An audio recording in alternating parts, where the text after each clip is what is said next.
नेमकी काय भावना आहे?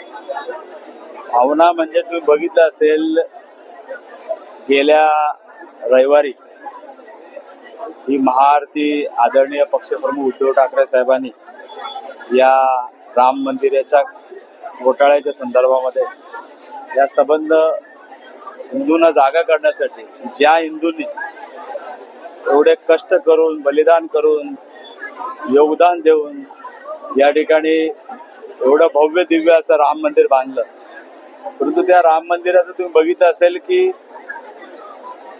70 वेळा त्या ठिकाणी त्या दानपेटीतले जे दान होतं ते चोरण्याचा सीसीटीव्ही फुटेज मध्येच त्या ठिकाणी दाखवले गेले आणि कित्येक सीसीटीव्ही फुटेज त्या ठिकाणचे गायब केलेले आहेत. आणि असं असताना तुम्ही जर बघितलं असेल की कित्येक वर्षाचा लढा मला वाटतं शिवसैनिक आणि राम भक्त करत होते.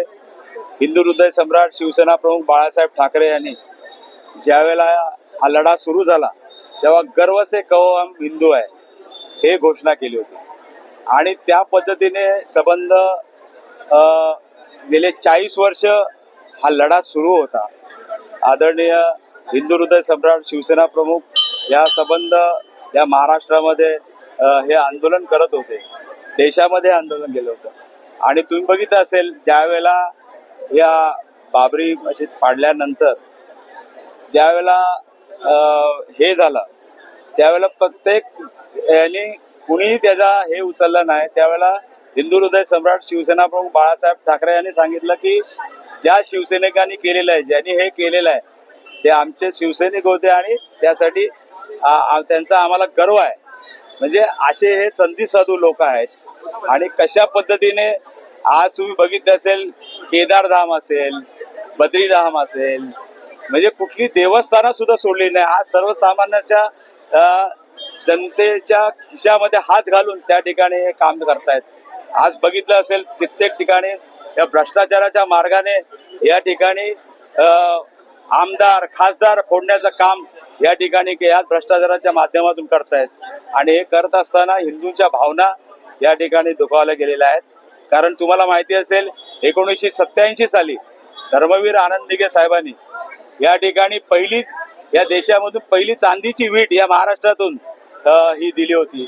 आणि मला आठवतं आम्ही शाळेत असताना आम्ही स्वतः घरोघरी जाऊन त्या ठिकाणी या संबंध या मंदिरासाठी या पैसे गोळा केलेले आहेत. आणि हे करत असताना तुम्ही जर बघितलं असेल की कशा पद्धतीने ह्या संबंध सर्व म्हणजे श्रद्धास्थानावर सुद्धा हे लोक कशा पद्धतीने अतिक्रमण करतायत. आणि म्हणून हे संबंध आदरणीय पक्षप्रमुख उद्धव ठाकरे साहेबांच्या नेतृत्वाखाली मुंबईमध्ये हे आंदोलन झालं, आज ठाण्यामध्ये झालंय. आणि हे संपूर्ण मला वाटतं या महाराष्ट्रामध्ये आदरणीय पक्षप्रमुख उद्धव ठाकरे साहेबांच्या नेतृत्वाखाली मला वाटतं जेवढी मंदिरं असतील त्या मंदिरामध्ये प्रत्येक मंदिरामध्ये आम्ही ही महाआरती करणार आहोत.